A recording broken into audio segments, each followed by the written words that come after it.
So, if anybody ever told you having a pond is a poor person's hobby, they are absolutely lying to you, at least if you have koi. I am learning a lot of lessons from the School of Hard Knocks, from what I thought was going to be a cheap, easy DIY solution. Not so much anymore.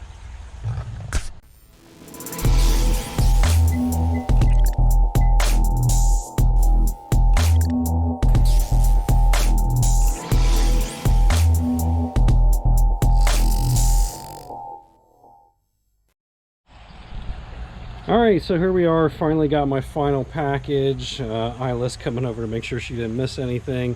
This is the final package to my new filtration solution.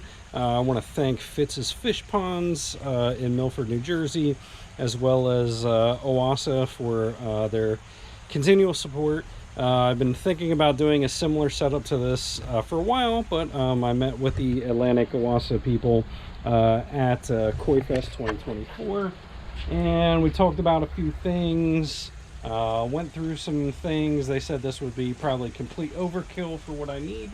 However, I am at a point of desperation, so I spent all the money. This filtration costs more than the entire pond cost to build. So this is approximately $2,500 worth of gear. Fitz's Fish Ponds was awesome to deal with. They ended up giving me a 25% discount. Extended that through Koi Fest 2024 / Labor Day. So this came down, everything came down to like $1,700 and change. Still salty, but I hope it does the trick. So you're going to see I opted for a Biotec Screenmatic 24,000. We have the Eco Premium 4500 pump that's going to go at the bottom of the pond, and the Bitron 55C UV light. So I always guesstimated this pond without shelves and rocks. This pond should be like 4,500 gallons. I always estimated this with shelves and rock and all the stuff to be maybe 3,000 gallons. As you can see, there is a lot of koi in here. I have a sickness. I can't stop buying koi. And koi are very dirty. I have like 30 to 33 koi in here at this point. Which you guys are going to laugh at because that is way over what I should have. And more importantly, I don't think I have the lineage that I think I do. When I originally built this, I have the skimmer over there. I have filtration in that skimmer, very small filter pads in the skimmer, and I have this Atlantic BF 2600 waterfalls. I was led to believe this BF 2600 waterfalls was going to be good enough filtration up to like 4,000 or 4,500 gallons. There's a caveat with that. When they rate these things, they don't rate these for fish. And after speaking with Atlantic Oase recently, this was never meant to be sole filtration regardless. So yeah, I'm learning from School of Hard Knocks. I've made some changes, made some adjustments. Things have gotten tremendously better, as you can tell. I mean, obviously the pond looks good, right? It doesn't look bad right now, but it's funny because after I paid that purchase order for all that gear, when I paid it, I couldn't see more than 6 inches down. Now all of a sudden I can see the bottom of the pond. It's just absolutely amazing the way this stuff works for me. But at this point, again, it's pure desperation. I don't even care what things cost. I'm just paying it so I can enjoy this. Recently upgraded to metallopads in the skimmer, metallopads inside the waterfall, and you're going to see this mess back here because I said now is the time to do an expansion. As any smart people will tell you, when you're building a pond, always build it bigger than what you think you're going to need. This was bigger than what I thought I was going to need. That was my original pond, and then that wasn't big enough, and I expanded that. Then I built this, and halfway through digging, I was like, you know what, let me go nuts, let me just expand it. And then this still isn't big enough, so now we're going to go out. I'm going to try and make this addition as big as this, potentially. I don't know. We're going to see how things go. I don't have this all planned out yet, but you're going to see I kind of started building out a wall a little bit to get some framework here, to get an idea of what I'm gonna do. I had all this field stone, if you guys remember. Hey, get out of my hostas. Why are you always trying to steal stuff? This dog is going to be the death of me. So I had that field stone as a makeshift wall, and you're going to see kind of where I added here, right where you see the difference in color right in front of this rock. I expanded out several feet, started building out this wall, and just kind of just doing expansions and updates and things as I go. Just laid down some dirt. I got to level this a little bit better, get some mulch in, but here's kind of where my logic was. Once I start building this wall out, getting this framed out a little bit, I kind of got this dog, man. I got to about here, and I said, once I got to here, all right, this is make or break. If I'm going to expand this pond, now is the time to do it. And obviously now is the time to do it.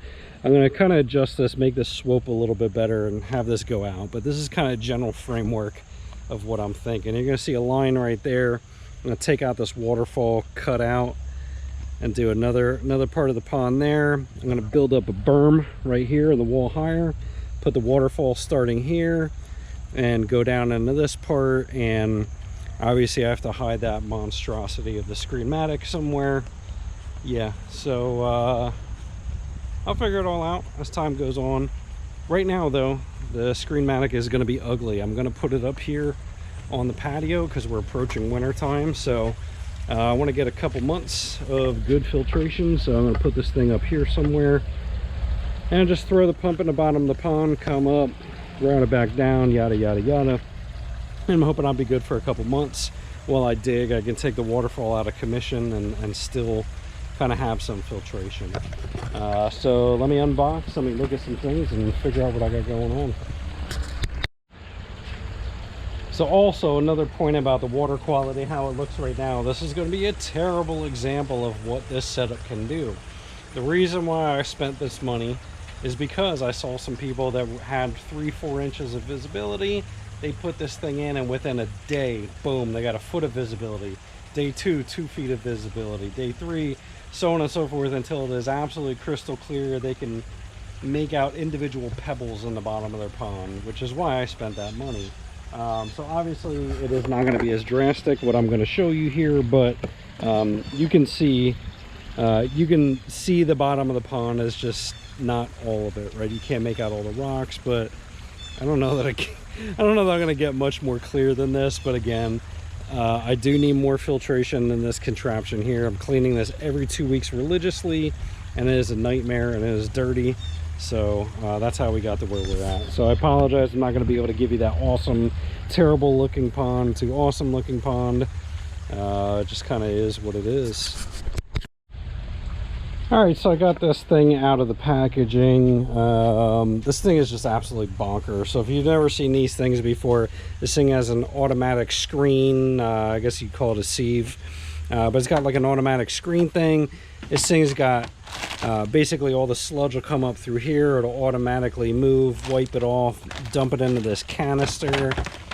And then underneath here is like 16 different foam filters. I think it's got 6 biological tube things. We'll open all this up, but this thing is, again, absolutely bonkers. I've seen tremendous before and after results with these things.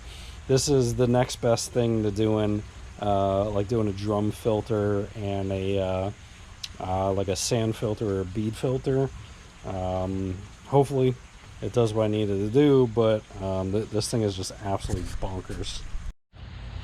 Alright, so I started removing some of the trays, getting into the innards of this thing to figure out what's what. So here are the here's the biofiltration. It looks like these are basically just canisters filled with rocks.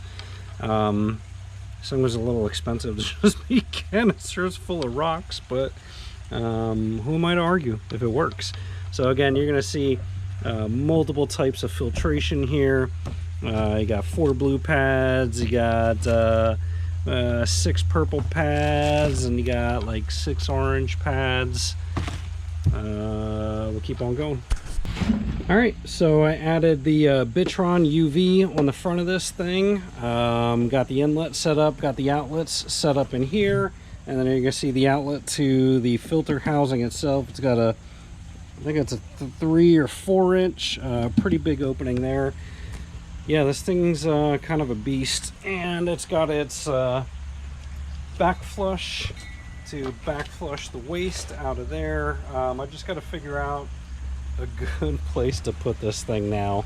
Again, it's going to kind of be up here for the winter time. If I would have thought this out with the plants, I probably would have placed it back here. It's got to be level, so that area is not level yet anyway. This area is level. I just don't know how I'm going to back flush the water out of it. We will return shortly once I figure this out and get the products needed to hook this thing up. All right, and here is the beast of the pump. These things are actually pretty wild. I was looking at getting one of these before because they have dual outlets, or dual inlets, dual outlet. I think it's dual outlet. I actually wanted to get this before because I was never really fond of running just a skimmer. All the muck settles at the bottom of the pond. I knew I was going to have problems from the beginning just running a skimmer. So these things you can run at the bottom of the pond, and they have a second outlet, as you can see here, where you can either run to a skimmer, not my kind of skimmer, but probably the Oase skimmer, which is a floating skimmer, or they have like a remote reservoir that runs, that you can do like suction or filtration from different parts of the pond. That's really cool. On here I found this interesting. It says it has voice control. I don't know really what that means. I'm gonna have to look at this a little bit closer, but another cool thing is it does have flow control, so you can adjust it down for the winter. I can't imagine I'm gonna do that because I don't want to yank this thing out of the pond all the time, and I don't want to see this thing at the bottom of the pond. So I'm thinking I'm actually gonna flip it up kind of this way and run it up against the wall, and just kind of have it up against the wall of the pond and just have it suck everything in down from the bottom. That way it's not as much of an eyesore, because again, if they're guaranteeing at least 3 foot of crystal clear visibility, this kind of ruins my you know, nature type pond here. That's what I was trying to get away from in this one than I have in that one. All right, went to Lowe's today. Went to Clearwater Aquatics. Got some 2-inch flexi hose for the pump to the filter. Got a 3-inch outlet. I'm actually going to step it down from 4-inch to 3-inch just because of lack of things at Lowe's, and it just made sense. So I'm going to step that down to 3-inch. Got 1.5-inch PVC for the drain out, and I got some 45s. I'm going to run that along the back. Again, a temporary thing. I probably just wasted a whole bunch of money on hose and piping for nothing, because this is temporary. And got some accoutrement of fittings and adapters and things of the such. My plan is to get water pumping through this thing tonight if I can. That is my goal. As much as I hate doing this, I gotta do this. I'm gonna have to run a couple reams of duct tape around this thing, because when you buy things from the UK and then buy things from the US, this is what happens. Things don't fit right because of conversion rate. So this is a, I don't know, a DM whatever and a 2-inch pipe. So that DM whatever is under 2 inches. So even though their 2-inch fittings are a little small for the 2-inch piping, what's nice is Oase does give copious amounts of fittings. They have the fittings where you can cut off the ends to do like 1/2 inch all the way up to 1.5 inch pipe or 2-inch pipe, and then they have straight 2-inch fittings, so you don't have to cut anything.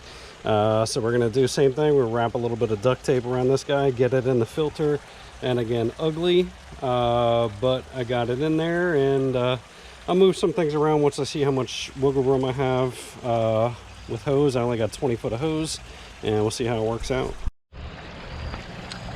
You know, it is absolutely amazing how far off this stuff is. There's no way that is gonna seal when I clamp that down. This is just unreal. Unreal. That's supposed to be 4 inches, and this is 4 inches. Jeez. This thing's got to be much bigger then, because I swear I measured over 4 inches outside diameter on that. I feel like I measured 4 1/4 on that yesterday. All right, so my thought process here is I'm going to do a 45 out of there, do, I don't know, 8-inch, 10-inch piece there, and then just have it run straight across, maybe put a block under it, but that's kind of what I'm thinking for now. We'll see. Let me cut a piece and see how it works out. Tell you what, best investment I could have made in my tool collection has been this thing right here.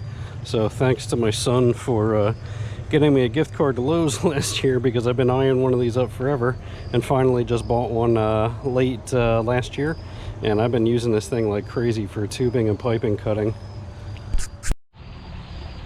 All right, I got that kickstand pretty nice for the first shot, so I was able to tighten up that coupling. Seems like it'll hold, but we're gonna find out once we put some pressure through it.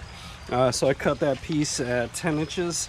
I'm gonna go ahead and go get the rest of the 10-foot piece and route that along the side down one of those rocks and just blow water inside there. And then once I verify everything fits pretty good, I'll go ahead and put some pipe sealer on there and get everything glued up. All right, so I don't know if this is quite gonna work the way that I wanted it to.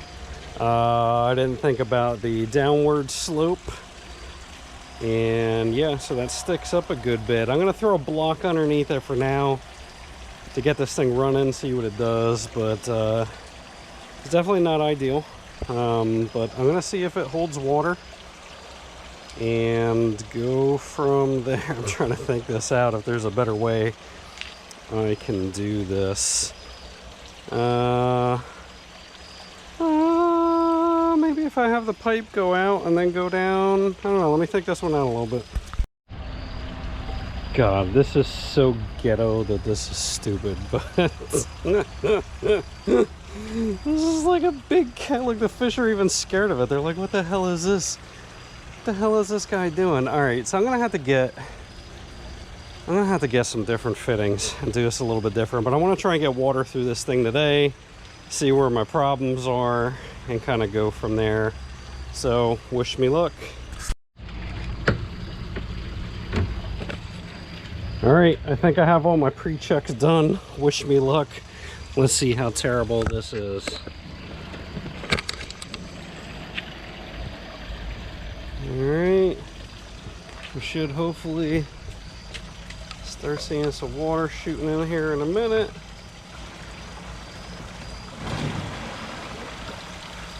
All right, we got water. I don't know if that's supposed to shoot out like that. So I'm gonna have to check these seals. Let's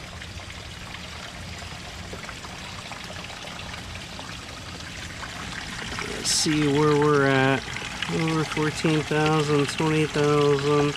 So I think these things are full open. Yeah, that's full open, and these things are leaking. All right. That looks ridiculous. Lots of flow coming out of there, but I don't see any leaks yet. So I guess that's a good thing. I'm gonna have to figure out why these fittings are leaking out of the UV. Guess I'm gonna let this fill up first, see how it settles.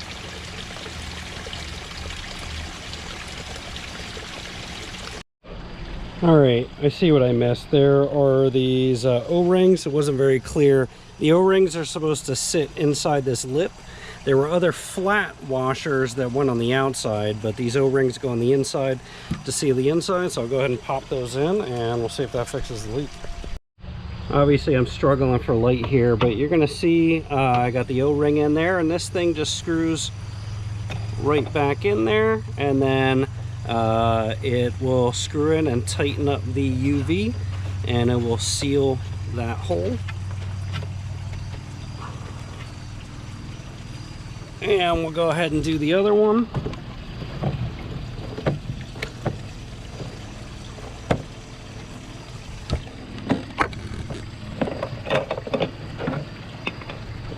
And again, pop the O-ring in, and stick that guy back in there. And you're gonna see that the UV is tightening up. All right, we're gonna give her another whirl. All right, water on. Let's get this guy down, that down. And let's see if this flows better without spitting out the sides.